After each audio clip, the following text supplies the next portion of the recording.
जय श्री कृष्ण। स्वागत है आप सभी का हमारे ज्ञान प्रकाश चैनल में। आज हम कार्तिक मास के 28वें और 29वें अध्याय की कथा का श्रवण करेंगे।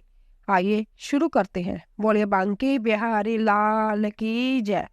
28वां अध्याय। इतनी कथा सुनकर ऋषि कहने लगे कि हे सूत जी, कृपा करके कार्तिक शुक्ला अष्टमी, जिसको गोपाष्टमी भी कहते हैं, उसका महात्म सुनाइए। सूत जी कहने लगे कि हे बाल्यावस्था में भगवान कृष्ण पहले बछड़े चढ़ाया करते थे। कार्तिक शुक्ला अष्टमी से वह गौएं चराने लगे। इसी से यह अष्टमी गोपाष्टमी कहलाती है। इस दिन सब मनोकामनाओं को पूर्ण करने के लिए गौओं का पूजन करना चाहिए। फिर प्रदक्षिणा करके गौओं के पीछे पीछे चलना चाहिए। श्री कृष्ण जी की परम प्रिया श्री राधा जी के नाम से विख्यात राधा कुंड में स्नान करके जो श्री कृष्ण जी का पूजन करता है, उसके सब पाप गोदली से नाश को प्राप्त हो जाते हैं। इस दिन गोदली के समय गौओं के पीछे चलने से सैकड़ों जन्मों के पाप दूर हो जाते हैं। इस दिन गौओं का दान करने से असंख्य गौओं के दान का फल मिलता है।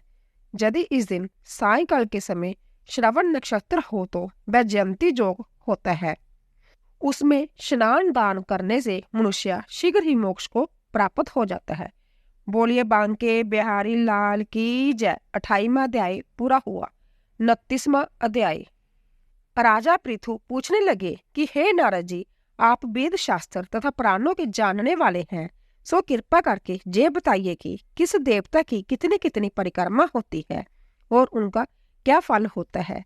यह वार्ता सुनकर नारद जी कहने लगे कि देवी की 1, सूर्य की 7, अग्नि की 7, गणेश जी की 3, शिवजी जी आदि पितरों की 3 अथवा 4 तथा विष्णु की 4 परिक्रमा होती है। इस संबंध में ब्रह्मा जी का कहा हुआ एक इतिहास सुनो, जिसमें बृहस्पति जी तथा इंद्र का संवाद है। वैवस्वत मनवंतर में एक समय सब देवताओं सहित इंद्र बृहस्पति जी के पास जाकर उनसे पूछने लगे कि हे गुरुदेव, ब्रह्मा काल से पहले यह सृष्टि कैसी थी, इंद्र तथा अन्य देवगण कैसे थे और उनका कर्म कैसा था। यह सुनकर बृहस्पति जी कहने लगे, उस समय की बात तो हम नहीं बता सकते, क्योंकि उस समय को 6 मनवंतर बीत चुके हैं। परंतु आपके ही नगर में एक सुधर्मा नाम वाला है, वह सब कुछ बता सकता है।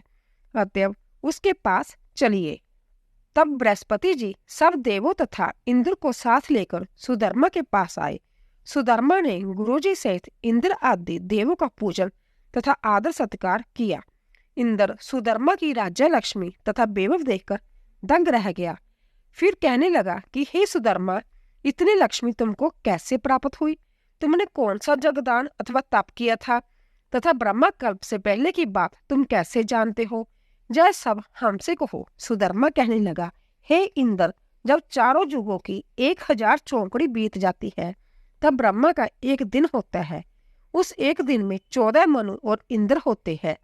जब हम विष्णु लोक में थे, तब वहां पर रहते हमारे सामने इतने ब्रह्मा हो चुके हैं कि उनकी हम गिनती नहीं कर सकते। उसके पश्चात जब हम जहाँ स्वर्ग से आए, तो हमने जो भी अच्छा कर्म किया और जिसके कारण हमने इतनी लंबी आयु पाई, उसको सुनो। पहले जन्म में हम मांस खाने वाले गिद्ध थे।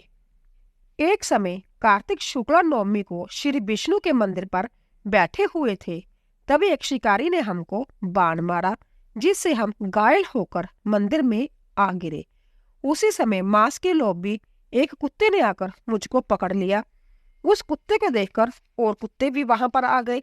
वह कुत्ता उनके डर के मारे मंदिर के चारों ओर चक्कर लगाने लगा। दूसरे कुत्ते भी उसके पीछे पीछे भागते रहे। इस प्रकार सबकी प्रदक्षिणा हो गई। इसी बीच मेरी मृत्यु हो गई।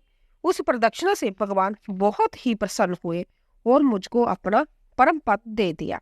जय बात सुनकर इंद्र को अंतत प्रसन्नता हुई और उन्होंने विधि पूर्वक भगवान का पूजन तथा प्रदक्षिणा की।